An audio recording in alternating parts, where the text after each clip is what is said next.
வணக்கம். உயிர்மை செய்திகளுக்காக செய்தி வாசிப்பவர் வித்யா. ஊத்தங்கரை அருகே பட்டியில் அடைக்கப்பட்டிருந்த 30 ஆடுகளை கடித்த மர்ம விலங்கு. 11 ஆடுகள் பலி. ரூபாய் 2 லட்சம் நட்டம். அரசு உரிய நிவாரணம் வழங்கிட கோரிக்கை.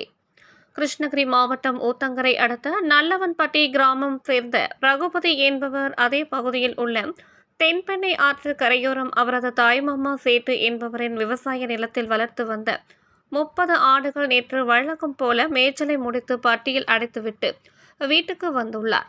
விடியற்காலை ஆடுகள் இருக்கும் இடத்திற்கு சென்று பார்த்தபோது மர்ம விலங்கு கடித்து ஆங்காங்கே ஆடுகள் அனைத்தும் இரத்த வெள்ளத்தில் கிடப்பதை பார்த்து அதிர்ச்சியடைந்துள்ளார்.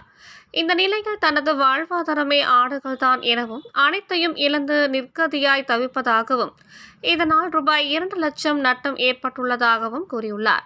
அரசு உரிய நிவாரணம் வழங்கிட வேண்டும் என வேதனையுடன் தெரிவித்தார். நல்லவம்பட்டி கிராமத்தில் வந்து பாகுல் பஞ்சாயத்தில் வந்து வசித்து வந்துட்டுருக்கேன்.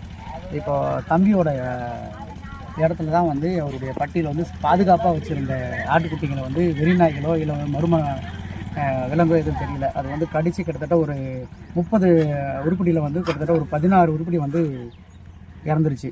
இன்னும் ஒரு 4 உருப்படி வந்து ரொம்ப சீரியஸாக இருக்குது.